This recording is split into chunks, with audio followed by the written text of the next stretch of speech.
Sir मुझे वारो बिस्मिल्लाहिर्रहमानिर्रहीम। सभिनि खां पहिरीं त अॼु इन प्रोग्राम में आउं महिमान न बल्कि मेज़बान आहियां। सर आसिफ़ कुरैशी जी महिरबानी जेको उन असांखे मेज़बानी जो शरफ़ ॾिनो। इन मीटिंग जे लाइ वेन्यू जो सलाह मशवरो असांखां वरितो वियो। असां उनखे पंहिंजे हिन ग़रीब खाने जी ऑफर कई था, तव्हां हिन में मीटिंग करे सघो था। साईं आयो, हुन विज़िट कयो, मुतमइन थियो कि कीअं बि आहे पंहिंजी जॻह पाण हिन में मीटिंग कंदासीं। ऐं जेका बि दोस्त हिते आयल आहिनि सभिनि जो तमामु शुक्रिया जेको असांजे सॾ ते हिते ई आया। हुन खां पोइ जेको पंहिंजी एजेंडा आहे उन्हनि ते ॻाल्हाइण में पहिरीं ॻाल्हि आउं इहे चवंदुसि त पंहिंजी फस्ट मीटिंग जेका थी हुन में माण्हुनि जी तइदाद तमामु घटि हुई, पर असां हिमत कोन हारी, पंहिंजी महिनत खे जारी रखियोसीं। अॼु ॾिसो जेका सिटिंग अरेंजमेंट आहे उनजे मुताबिक़ माण्हू वधीक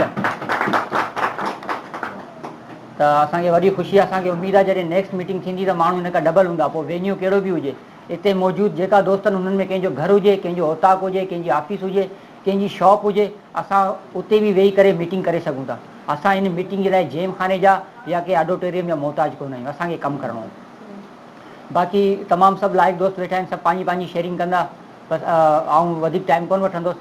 ऐं चवंदुसि जेका सलाहूं अची वयूं शुरू में सीनियर दोस्तनि जी तरफ़ां, असांजे ज़हन में बि उहे ई ॻाल्हियूं हुयूं त इंशाल्लाह जेको बि तव्हां इन जे जोड़ींदा अॻिते उन में असां तव्हां सां गॾु हूंदासीं। असां ऐं असांजी सॼी जेको बि नेटवर्क आहे असांजी टीम, असां तव्हां सां गॾु हूंदासीं। शुक्रिया।